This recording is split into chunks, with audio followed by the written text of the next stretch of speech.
Sabi po sa Matthew chapter 18, verse 21 and 22, nang magkagayoy, lumapit si Pedro at sinabi sa kanya, Panginoon, makailang magkakasala ang aking kapatid laban sa akin na siya'y aking patatawarin. Hanggang sa makapito, sinabi sa kanya ni Jesus, hindi ko sinasabi sa iyo hanggang sa makapito, kundi hanggang sa makapitumpung pito. O sabi ni Jesus Christ, 70 times 7. So kapag minultiply natin yan, ang sagot is 490. So ano natin siya, i-mark natin yung 490. So si Peter, being a generous, no? Kasi na-ask niya si Jesus Christ kung hanggang how many times na ako'y magpapatawad sa mga taong nagkasala sa akin. 7 times ba in a day? Oh Lord, pwede ba yun? Ganun bang karami? Ganun bang ilang beses? 7 ulit sa isang araw? And Jesus said, ako Peter, not 7, but 70 times 7. Yun nga po, no? 490 times. But it doesn't mean po na 400, 490 times na magpapatawad ka sa isang araw. Kasi posible po na merong makagawa sa na tao o offenses na ang tao sa isang araw ng ganong karami. So what is saying, sinasabi po ng ating Panginoon na ang forgiveness is dapat continual. That it should go on and on. So forgiveness should be the real attitude of a Christian. So character natin, pag nagkakasala sa atin, attitude natin, na tayo ay nagpapatawad. Sabi po ni Jesus Christ sa Luke chapter 23, verse 34. At sinabi ni Jesus, Ama, patawarin mo sila sapagkat hindi nila nalaman ang kanilang ginagawa. And also Stephen, kung kilala niyo si Stephen, si Esteban, nung time na siya ay binabato hanggang siya'y mamatay, no? Sa Acts chapter 7, verse 60, sabi po niya, at siya'y nanikluhod at sumigaw ng malakas na tinig, Panginoon, huwag mong iparatang sa kanila ang kasalanan ito. Amen? Ang ginawa po sa kanila is sila po ay papatayin. Sila po ay pinatay. No? And then kung narinig niyo po yung sinasabi ng tao, no? Tao lang ako. Hindi ako si Kristo. Hindi ako Diyos para kaya kong magpatawad sa ganyang taong ginawa sa akin. And then kung makikita niyo si Peter, ay si Stephen, siya ay tao. And siya po ay puspos ng Espiritu Santo. And ang kanyang nakikita is yung liwanag, nagniningning sa langit na si God the Father, nakita niya si Jesus Christ. And kanya sinabi, Lord, wag mo na silang pagbayarin sa kanilang kasalanan, naninikluhod. Sumisigaw ng malakas, Lord, wag mo na iparatang, patawarin mo na sila. So, I remember yung asawa ko, sinasabi niya sa akin, tao lang ako. Hindi naman ako Diyos para magawa yung mga ganyang bagay. Yung patungkol po sa forgiveness, no? Sabi ko sa kanya, si Stephen, si Esteban, tao rin. Pero nagawa niya. Why? Because he is filled of the Holy Spirit. Lahat po tayong Christian is, ang ating spirit is, andun ang 100% Holy Spirit, no? Lahat ng Christian na tumanggap kay Jesus Christ, wala pong baby Holy Spirit. Lahat, si Holy Spirit as in, kung sino si Holy Spirit sa buhay ni Jesus Christ, as believer, as Christian, ganong Holy Spirit po yung nasa atin. So kung dadahilan natin na hindi ko kaya yan, sabihin na Lord, hindi mo kaya yan, kaya nasa iyo ang Espiritu ko. Kasi alam kong hindi mo kaya. Kaya nga andito ako para tulungan ka. Ipaunawa sa iyo, sabihin sa iyo na hindi dapat nagtatanim ng anumang sama ng loob o kahit slight lang yan, tatanggalin yan ng ating Panginoon. So not all people po will receive forgiveness. Alright? Maaring sa atin po ay nandito sa gawain ito ay merong unforgiveness sa kanyang puso. And dapat ang maging attitude ng isang Christian, ang kanyang puso is palaging nag-o-offer ng forgiveness. Kung alam niyo po yung parable about forgiveness, no? Parable about forgiveness sa Matthew 18, Matthew chapter 18, verse 23 hanggang 26. Kaya't ang kaharian ng langit ay tulad sa isang hari na nag-ibig na makipag-usap sa kanyang mga alipin. No? At nang siya'y magpagsimulang makipaghusay, ay iniharap sa kanya ang isa sa kanya ay may utang na 10,000 talento. So, 10,000 talento, ayon sa isang source, ang equivalent niyan sa dollars is $10 million. Yung 10,000 talento. Yun yung utang ng kanyang alipin. And natapot palibasa ay wala siyang sukat ibayad, ipinag-utos ng kanyang Panginoon na siya'y ipagbili at ang kanyang asawa at mga anak at ang lahat niyang tinatangkilik at nang makabayad. Dahil dito ang alipin ay nagpatira pa at sumambas sa kanya na nagsasabi, Panginoon, pagtiisan mo ako at pagbabayaran ko sa iyong lahat. Ito po yung situation niya. Siya ay may utang na $10 million, 500 million no? sa peso sa kanyang master.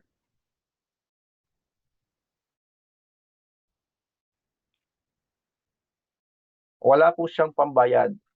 Alam niya, hindi niya kayang makabayad. Kasi wala naman noong yung magde-declare ka ng bankruptcy. So, time na yun, walang ganon.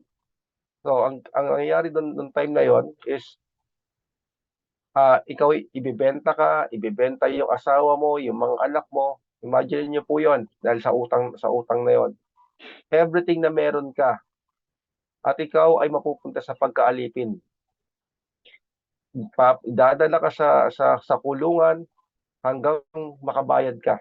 At kung hindi ka makabayad, habang buhay ka na doon sa prison, buong buhay mo. Itong taong ito, ang alam niya lang gawin ay lumuhod sa harap ng kanyang master at umiyak at humingi ng mercy. Oh master, please be patient with me. Please, I beg you. I will repay you everything. Just be patient. Yun po yung salita ng alipin na may utang sa kanyang master. Sa verse 27 ay sinabi po dito, at sa habag ng Panginoon sa aliping yaon ay pinawalan siya at ipinatawad sa kanya ang utang. Okay? Sabi po doon, yung habag ng Panginoon. Dahil sa habag ng Panginoon, yung alipin, pinakawalan siya at pinatawad sa kanya ang utang. Tayo po, no? Kung alam ko po, alam niyo po, alam na po natin lahat, no? Na meron tayong debt na hindi kayang bayaran. Diba? Yung Romans 6:23, the Bible says that the wages of sin is death. So, kaya mong bayaran yung kasalanan ng kamatayan, kaya mong ibigay yung buhay mo para mabayaran yung kasalanan mo. And hindi naman tatanggapin ng Lord dahil nga tayo ay marumi, makasalanan tayo. So kung kahit i-request natin kay God na, sige, okay, mamatay ako. O hindi tatanggapin ng Lord dahil hindi tayo karapat-dapat doon sa kalayaan, sa kapatawaran ng sariling atin lang. So kaya po andyan ang ating Panginoong Jesucristo, kinuha niya sa atin yung binayaran niya yung ating kasalanan sa pamamagitan ng kanyang kamatayan. So kung dahil hindi po doon, tayo ay masiseparate kay God for eternity. Lahat po ng silver, lahat ng gold sa buong mundo, hindi po tayo kayang i-redeem yan. And then God in His compassion, in His grace, ang ginawa po niya, pinadala niya ang kanyang anak, ang ating Panginoong Kristo dito sa mundo para bayaran yung utang na hindi natin kayang bayaran. And God, nakita tayo in His compassion and mercy at kanyang sinabi, I forgive you. Yung debt mo, yung utang mo, yung utang mo na kamatayan, pinatawad na yan at nabayaran na yan. Naalala ko po nung na-born again ako, December 27, 2013, ay nasa kampo ako ng Kaliraya sa Laguna, sa isang Bible school po. Sumama po ako doon sa camp. And 2 araw po kami doon, 2 araw isang gabi. Nung time na yon, ako ay habang nag-aaral ako sa Bible school, may isa pa akong kasalanan na hindi tinitigil. Yun po yung pagsasabong. Hindi na ako nagmumura, hindi na ako nagsisinungaling, hindi na rin ako nakikipag-chat-chat sa ibang may asawa na po ako ng time na yun, nakikipag-chat o nakikipag-flirt-flirt pa sa mga babae, sa trabaho ko. Hindi na rin ako kumukuha ng pera sa sahod. Sa sahod ko, binibigay ko na sa asawa ko. Pero yung pagsasabong po, hindi ko po siya tinigil kasi nagsasabong ako, hindi na sa tupadahan. Doon na sa may permit na, yung nasa legal na, no? Meron ng cockpit.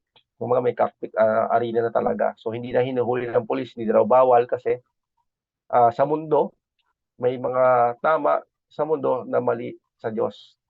So, yung time na yun, hindi ko po tinitigil yung pagsasabong. Yan. I ask God, I challenge God, alala ko, challenge ko si God, sabi ko, God, baguhin mo ako. Kapag binago mo ako, sa'yo na talaga ako. Nag-aral po ako sa Bible school para hindi maging pastor. Actually, hindi po ako nakatapos ng Bible school. 1 year lang po ako. And naiba na po yung ruta ko. So, and nung time na yun, sabi ko, God, challenge kita kung kaya mo akong baguhin. Kasi talagang sinabi ko sa nanay ko, itong pagsasabong, itong magpapayaman sa atin. Yun ang talagang tinanda ko sa isipan ko na gagawin ko. And may kasama akong pastor sa loob ng kwarto. Tatlo kami. Sabi niya sa akin, magiging pastor ka. Ako, hindi po ako magiging pastor. Hindi po yan ang sadya ko. Gusto ko lang po maliwanagan at makapagdebate doon sa pabrika namin na maraming iba't ibang sekta.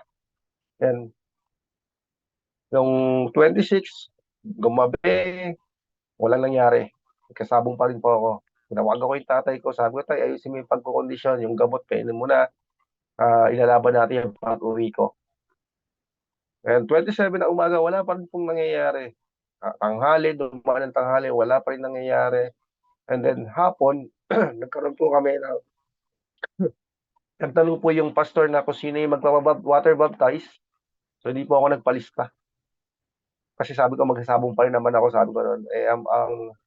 Ang pagwawater baptize is humihi ka ng pusong malinis sa Diyos at ikaw ay namatay na sa mga gawa mo, old self mo. Sabi ko, parang hindi pa ako pwedeng mamatay sa gawain ito. And hindi ako nagpalista, nagkaroon ng last worship song para sa water baptism na po isusunod. And alam niyo po yung kanta ng Hillsong na Open My Eyes. Ayan, alam niyo po yan. Nung kinakanta po yun, yung Open My Eyes, I want to see. Open my heart, I want to see your glory, Lord. Bigla pong nag-flash yung mga kasalanan ko. Yung mga ginagawang kasalanan ko, parang isa-isang umiikot sa paligid. And then habang nakikita ko na napakarumi ko, nakikita ko na makasalanan ako, na-realize ko na lahat ito mali itong ginagawa ko sa buhay kong ito. And then, isa-isa ko pong sinasabi sa Panginoon, patawarin mo ako, patawarin mo ako, patawarin mo ako. Habang nakikita ko pa yung kasalanan na yon, patawarin mo ako, patawarin mo ako. And then, bigla na lang po ako na-stop at lumuha. Dahil hindi pa po tapos yung paghingi ko ng kapatawaran sa mga kasalanan kong ginawa. Ang sabi ng Lord sa akin, pinatawad na kita. And then, nakita ko na lang, ako ay nakaluhod na, umiiyak, and then tapos na pala yung worship. Then dilat ng aking mata, nakita ko yung mga tao na sa tabi ko na lumapit sa akin, niyayakap ako. And I think sinasabi nila, na-born again si brother. And yes po, no? Noong time na yon, December 27, 2013, yung akin, ako pinanganak na muli sa Espiritu. And praise God doon sa kapatawaran na ibinigay niya sa akin. Alam niyo po, pag uwi ko sa bahay, dumiretso ako, hindi po ako nagbihis, dumiretso ako sa tatay ko. Sabi sa tatay ko, Tay, lahat ng manok ko, ibenta mo na bukas. Hindi na po ako magsasabong. Ganun yung touch ng Lord ganun yung forgiveness ng Lord. Di ba po? Tatalikuran mo yung ayaw ng Diyos kasi nakita mo yung pag-ibig niya sa'yo. Nakita mo yung karumihan mo, nakita mo yung pagkakamali mo, nakita mo na hindi mo kaya na wala siya. And then until now, hindi na po ako nagsasabog. Ayan. Hallelujah. Praise God po. Alam ko may kanya-kanya po tayong encounter, experience, kung paano tayo binago ng Panginoon yung ating mga buhay. And lahat po yan na ating mga naranasan sa Panginoon, lahat po ng papuri ay sa Kanya. Hallelujah. Ayan. So, itong taong ito is pinatawad ng $10 million. And then nakasalubong niya yung nagkakautang sa kanya ng ano lang, sabi dito sa Matthew 28, sa Matthew 18, yung kaduktong na verses, is natapat lumabas ang alipin niyaon at nasumpungan ang isa sa mga kapwa niya alipin. Nasa kanya may utang na 100 denaryo. So 100 denaryo is, kapag kinonvert mo, is $20. So merong nagkakautang sa kanya ng $20 na kasalubong niya, and dapat ang mangyayari, no, sasabihin, no, sige, pinatawad ako sa halaga ng $20 million. $10 million pinatawad ako. Ngayon, may utang ka sa akin na $20. Gusto ko rin makalaya ka sa utang mo sa akin. Okay na yan. Go ka na. No? It's okay. Sabi niya, okay na yan. Ang laki ng pinatawad sa akin. Yeah? So, papatawarin din kita. So, dapat yun sana po yun nangyayari. Yun po dapat ang mangyayari. Pero, sa story, sa parable ni Jesus Christ, hindi po yun ang nangyari. Kasi nung nasa lubong niya, at sabi niya is, natapat lumabas ang alipin niyaon at nasumpungan ng isa sa mga kapwa niya alipin na sa kanya'y may utang na 100 denaryo at kanyang hinawakan siya at sinakal niya. Na sinasabi, bayaran mo ang utang mo. Kaya't nagpatira pa ang kanyang kapwa alipin at namanhik sa kanya. So katulad ng ginawa niya doon sa master, itong ginawa nung may utang sa kanya, na kapwa niya alipin. Na nagsasabi, pagtiisan mo ako, have patience, at ikaw ay pagbabayaran ko. At siya'y ayaw. Ayaw po magpatawad, ayaw magbigyan ng yung tao, yung alipin, nakatulad niya. At yumaon siya at ipinibalanggo, pinakulong hanggang sa magbayad siya ng utang. Nang makita nga ng kanyang mga kapwa alipin ang nangyari, ay namanglaw silang lubha at nagsiparoon at sinaysay sa kanilang Panginoon ang lahat na nangyari. Diba? Pinakulong niya yung taong may utang sa kanya na $20. At siya po ay pinatawad ng master sa halagang $10 million. Imagine niyo po yon, no? Sa verse 32 to 34, nang magagayoy, pinalapit siya ng kanyang Panginoon at sa kanya'y sinabi, ikaw na aliping masama. Ipinatawad ko sa iyo ang lahat ng utang na iyon sapagkat pinamanhik mo sa akin. Hindi baga dapat na ikaw naman ay mahabag sa iyong kapwa alipin, na gaya ko na namang nahabag sa iyo? At nagalit ang kanyang Panginoon at binigay siya sa mga tagapagpahirap hanggang sa siya'y magbayad ng lahat ng utang. So, tinapon po siya, pinakulong din siya, kung paano niya uh, tinatrato yung kanyang fellow servant is ganun yung ginawa sa kanya, at yung forgiveness na binigay sa kanya is the forfeit po, na wala po sa kanya.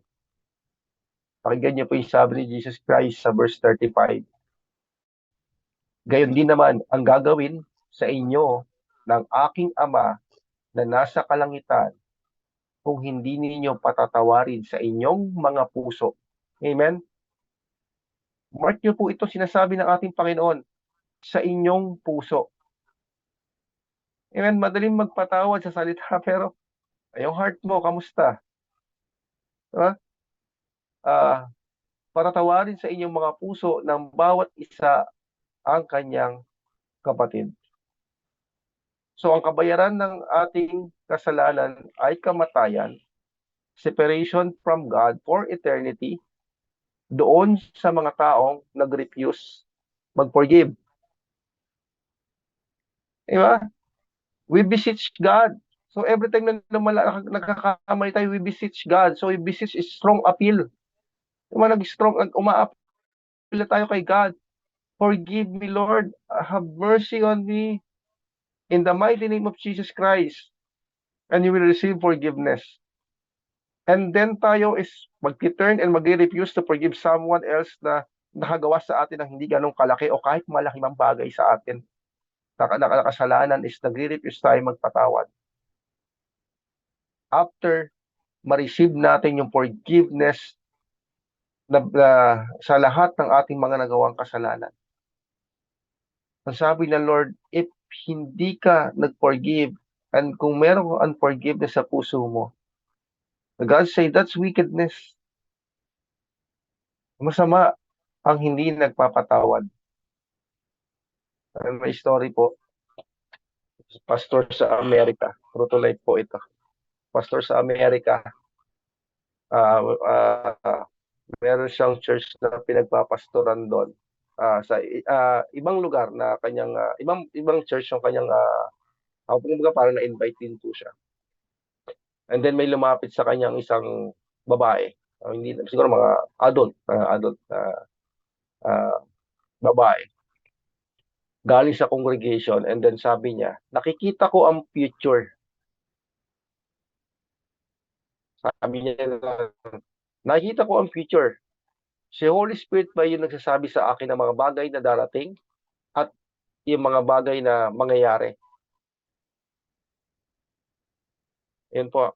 Alam ko, sabi ng babae, alam ko na yung tao ay mamamatay. Alam ko rin kung magkakaroon siya ng aksidente. And mga ganyan po example. And then sabi ng pastor, hindi mo magugustuhan ang sagot ko. Kasi hindi siya iniwala na si Holy Spirit. Kasi si Holy Spirit yung sasalita sa kanya. Kasi ang nasa isip ng pastor is isa yung spirit of divination. So the same spirit po nung sumisigaw doon sa Acts chapter 16 nung si Apostol Paul, nag-mission doon sa lugar na yon.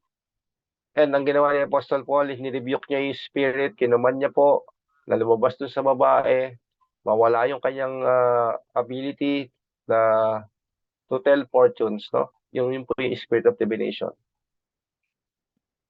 And then, nung binalikan niya yung babae, sinabi niya na hindi yan si God. Pero ang payo niya is, gusto kong mag-pray ka, ask mo si Jesus Christ, talungin mo si Lord dun sa mga bagay na nakikita mo, yung mga information na nare-receive mo, ask mo siya kung ito is si Holy Spirit or something else siyang nare-receive mo. So, nangyari po, bumalik siya dun sa pastor. And sabi ng babae, nakipag-usap po ako. Kinausap ko na po si Lord tungkol dyan. At sa tingin ko, okay lang naman. Okay lang naman yung nangyayari sa akin. And then, sabi ng pastor, okay, whatever the Lord says to you, sige, all right. Sabi ganon. Sabi niya sa babae. So nangyari po yung conversation na yon in early 1986. Alam niyo po ba yung nangyari noong time na yon, noong year 1986? So 1984 is 2 years old pa lang ako. So meron pong space shuttle na tinatawag na Challenger. Alam niyo po 'yan? Space shuttle sa US, no? So itong space shuttle na to na tinawag na Challenger is merong laman na 8 katao. At yung isa doon is babae na school teacher. Etong babaeng ito, sasakay po siya doon sa space shuttle na Challenger. And then nakita to nung babaeng kausap ng pastor na ini-interview sa isang television, sa news, no? Ini-interview siya. At nung nakita nung babae, etong school teacher to, ang nare-receive niya is she's going to die, she's going to die. Mamamatay siya. Ay sabi ng babae, tomorrow I'm going up in the Challenger. And then habang pinapanood niya, naka-receive siya ng word na she's going to die, she's going to die. The next day when the Challenger was launched po, yung story po nangyari, napoy ko sa YouTube, sumabog po yun. So lahat ng sakay noon, lahat ng crew, namatay po. So yung batang babae na yon bumalik kay doon sa pastor. Ang sabi niya, I think yung nagsasalita sa akin, nagbibigay sa akin ng information na ganyan, hindi si Holy Spirit. Pwede mo ba ako ipagdasal? So after ng service nila, kinagabihan, sila na lang tatlo pat kasama yung asawa niya. Hinawakan niya yung kamay ng babae. Ang sabi niya, you unclean spirit of divination, come out of her. Kasi yun po yung na-receive ng pastor. You unclean spirit of divination, come out. So, wala pong nangyari. Alam niyo po yung time na si Jesus Christ ay nilapitan ng kanyang mga disciples kasi yung kanyang mga disciples sinusubukan mag-cast out ng isang spirit sa isang batang lalaki at hindi nila ma-cast out. And then sabi ni Jesus Christ, bring the young man to me. And alam niyo pa ginawa ni Pastor, sabi ng Pastor, Lord, I thought I knew what was going on here. Akala ko tama tong discernment ko. Akala ko alam ko yung nangyayari. Ang sabi niya, Lord, dinadala ko sa itong batang babae ito. Show us kung ano yung nangyayari. Nag-ask po sila ng word of knowledge, word of wisdom, kay Holy Spirit, kay Lord, para malaman kung ano talaga yung nangyayari doon sa batang babae. So kasama niya po yung asawa niya habang nagpe-pray po sila, si God nagbigay ng word of knowledge tungkol doon sa babae. And then sabi na kanyang asawa, it has something to do with her mother. Then, ang sabi niya po doon sa babae, will you forgive your mother? Okay? The moment po na sinabi yun ng pastor, isang malakas na sigaw ang sinabi ng babae na no. She gave me away. Amen? So, ang ginawa nung pastor, binayin yung spirit, unclean spirit, and inulit niya, inas niya yung babae na pwede ba patawarin yung, kaya mo nang patawarin yung magulang mo, yung nanay mo? And then sabi niya, yes, I will forgive her. And na-release po siya, nirelease niya po yung kanyang mother, nilet go niya po lahat yan by the grace and help of God. She was able to let go. Paano po? By making the decision to forgive. It is a decision po ang magpapatawad. Ang pagpapatawad is a decision. And then yung babae yon, na-receive niya yung kanyang deliverance and freedom. Amen? And, may oras pa ba ako, no? Nung 8 years old po ako, grade 2, ako po inutusan ng aking tatay na na bumili ng pospro. Ayan. So, natagalan ako kasi napatid po ako sa isang kanal. So, ako ay nalublob sa kanal. So, ang baho nung aking buong katawan. Ang ginawa ko po, nagtago po ako sa ilalim ng ng ilalim ng silong ng bahay ng aking lola. So, dati kasi nung may mga silong-silong pa yung mga bahay, marami na naghahanap sa akin. Narinig ko yung sigaw nila pero hindi ako nagpapakita kasi natatakot ako na ako ay mapagalitan. Pero nakita ako ng lola ko sa ilalim ng kanilang silong at tinuro ako. So, inuwi ako ng nanay ko. Sabi niya, hindi ka pagagalitan ng tatay mo, ako bahala. So, habang hinuhugasan po ako ng nanay ko doon sa dumi ko, sa pusaling nakalagay sa katawan ko, humawak po ang tatay ko ng isang 1 by 1 na patpat at hinampas po sa hita ko. At nabali po iyon. And mula noon, naging layo na kami ng tatay ko.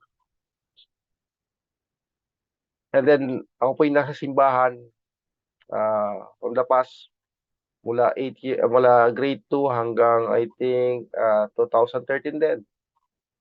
So, sobrang tagal na time na yon, mga 20 years, ay na-born again ako. And then, narinig ko yung mga kasama ko sa simbahan na grabe yung pagtawag nila sa kanilang, kay Father God.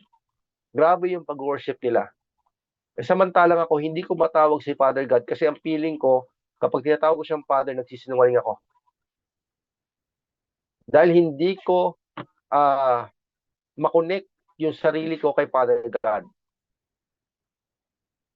And then tinatanong ko yung mga kasama ko, bakit ganyan kayo? Ba't grabe yung pagsamba ninyo, yung pag-aawit nyo, hindi kayo nahihiya na sabihin na Father God. Ako po hiyak-hiya na tawagin siyang Father God. Kasi hindi nga po ako makakonect. And then, kinagabihan, sabi ko, God. So, kini-question ko na pero sa isip ko, pero nung time na yon, kinausap ko si God. God, bakit ganun? Bakit hirap na hirap akong tawagin kang ama? Bakit parang sasabihin ko sa'yo na ama, parang niloloko ko yung sarili ko. And then God spoke to me, sabi niya sa akin, kasi hindi ka nakaranas ng pag-ibig ng ama mo sa lupa. Medyo naluluha po ako sa sinabi niya kasi totoo naman talaga. Alam ng Diyos ang lahat na nangyayari sa atin. Ang gusto lang niya makipag-usap at ipaalam sa kanya na gusto natin siyang kausapin at sabihin sa kanya yung nararamdaman natin. And then sinabi ko kay God, Lord, hindi ko maramdaman. And then pinapaliwanag sa akin kasi hindi mo naranasan to sa tatay mo. So medyo naluluha-luha po ako noon. Pero yung next word po na sinabi ng Diyos sa akin ay hiniluha ko na sa tanang buhay ko, first time kong umiyak ng ganon. Kasi sinabi niya sa akin, pero huwag kang magalit sa tatay mo. Kasi yung pinagdaanan mo, yung pinagdaanan niya, mas malala sa pinagdaanan mo sa Kanya. And then God pinapaliwanag sa akin kung bakit ganun yung father ko. And then meron akong nararamdaman na hindi tama sa Kanya at hindi ko alam kung ano yung nangyari sa Kanya. Kaya sabi ko, Father, forgive them for they do not know what they do. And then nung time na yon, I release my Father. I forgive my Father dahil pinaunawa sa akin ng Lord yung forgiveness. Pinaunawa niya sa akin ano yung roots noon nangyayari. And then nung time na yon hanggang ngayon po, ay tinatawag ko, Father God. Father, maraming salamat. Father God, salamat sa iyo. Salamat sa iyo, anak ng aking Panginoon. Amen? So, na-release po ako. Nakita ko ang tatay ko, wala po akong maalala na ginawa niya sa akin masama. And for the first time po, bago siya mamatay, ang aking tatay, hindi niya po ako nasabihan ng I love you. Pero ako po yung unang nagsabi sa kanya ng I love you. Dahil po sinabi sa akin ni Father God, ni Holy Spirit, sabihin mo sa tatay mo, I love you. Gisingin mo yung mga kapatid mo. Actually, lahat mo kami magkakapatid, hindi po nakarinig ng I love you sa tatay ko. At alam ko, hindi rin po siya nakarinig ng I love you sa kanyang mga magulang. Kaya nung time na yun na sinabi sa akin ng Holy Spirit, gisingin mo yung mga kapatid mo, sabihin mo sa kanila, sabihan yung tatay niyo na mahal ka namin. Pero yung atin, 3 a.m., 4 a.m. yata yun, ginising ko yung mga kapatid ko. Sabi sa akin ni Lord, may nagsasalita sa akin, sabihin natin doon kay tatay na mahal natin siya. At yakapin daw natin. Isa-isa po kami magkakapatid, 4 po kami. Niyakap namin yung tatay namin at sinabihan ng I love you. And then a year po, siguro 6 months po, a year, 6 months to, hindi ko na maalala, pero hindi na po umabot ang 1 taon, yung tatay ko po nawala, namatay. Pero siya po ay naka-receive at nakatanggap ng forgiveness sa bawat isa sa amin. Siya po ay tumanggap sa Panginoon at alam ko nakasama niya ang Lord, and praise God po doon sa kanyang pinahayag sa akin tungkol sa daladala ko palang unforgiveness sa tatay. Noong bata pa po ako. 8 years old. And then 28, 29 ko napatawad yung tatay. So napakahabang panahon. 20 years, no? So sabi ni Jesus Christ, so, di ba sabi po, kapag meron po tayong unforgiveness at hindi pa tayo nagpapatawad sa puso natin, tayo po ay merong tormentors. Meron pong tormentors. So ano po ba yung tormentors? Ang tormentors, ito po yung demonic, no? Demonic strongholds, oppression, sickness, depression, disease. Ayan, mga katulad po niyan. Ang roots po is unforgiveness. Not forgiving after we have been forgiven allows Satan a foothold in our lives. So kailangan natin mag-decide na magpatawad. Ang sabi ni Jesus Christ sa kanyang prayer, forgive them, ang gaya ng pagkapatawad sa amin, no? Tayo ay magbigay ng kapatawaran para tayo mapagpatawad sa iba. And then sa Mark 11, 25, 26, sabi doon, kapag tayo ay nanalangin, when we pray, if we have anything against anyone, kailangan natin magpatawad. Imagine mo, no? Mga prayer warriors tayo. And then meron kang unforgiveness sa puso mo. Ito po isang kung mamamasdan po ninyo, no? Nananalangin ka, and then bakit parang magulo isipan mo? So merong tormentors. So pwede po naman yung talagang ina-attack ka ng enemy kasi ayaw ka, dinidistract ka niya. Pero isa pong dahilan na meron kang tormentors is dahil meron kang unforgiveness. Amen? So, hindi ka talaga makakapag-pray ng maayos. So, kaya sabi ni Jesus Christ, bago tayo lumapit sa throne of grace, magbigay din tayo ng grace sa iba. No? Tanggalin natin lahat kung nandiyan sa puso natin. So, baka meron po dyan tinatago ang enemy na binura sa alaala mo pero hindi nabura sa puso mo. So, ginagamit po yan ng Diablo. Kung meron kong unforgiveness, gaano siya nag-stay dyan sa puso mo? Nung bata ka pa ba? May rejection ka ba?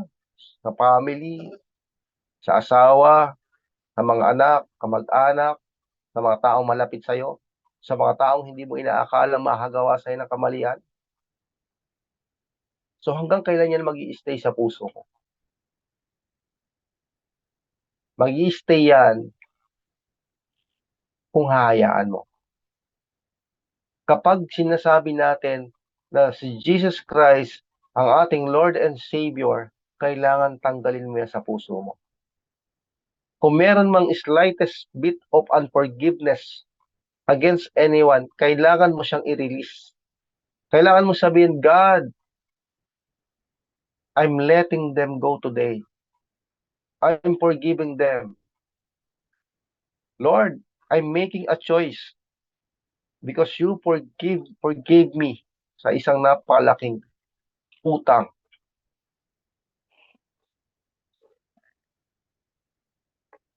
Balik tayo dun sa 490 na 70 times 7. 490. Ang sa Hebrew po, ang mga number is merong numerical value. So yung 490, hindi po yan gusto lang ni Jesus Christ na ilagay dyan. Meron po siyang gustong ipakita doon sa atin, sa number na yun. Yung 490, ang kanyang numerical value sa biblical Hebrew word is tamim. Tamim. Ang ibig po sabihin, ang kahulugan po is complete, perfect, finish. So ang taong hindi kaya magpatawad will always live an imperfect, incomplete life na hindi niya nauunawaan ang katotohanan sa finished work ni Jesus Christ on the cross. 490 is ibig sabihin din is let your heart be perfect. Ang pagpapatawad po ay tutulong sa atin para maging complete. At ito po, ang pagpapatawad po is susi para magkaroon tayo ng perfect hearts sa Panginoon at sa tao, sa mga tao. So as we finish po itong ating message, I pray po sa bawat isa na nandito ngayon na meron pang unforgiveness sa kanilang mga buhay, sa kanilang puso, na make a decision. And this is the right moment po to let that person go.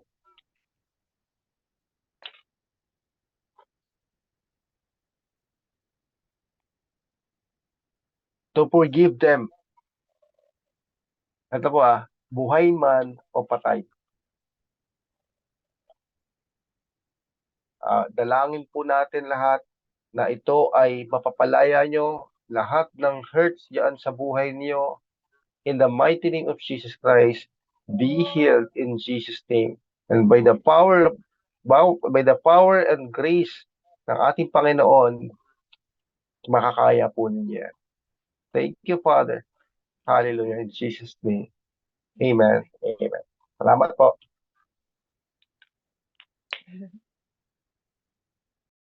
Amen. Praise the Lord.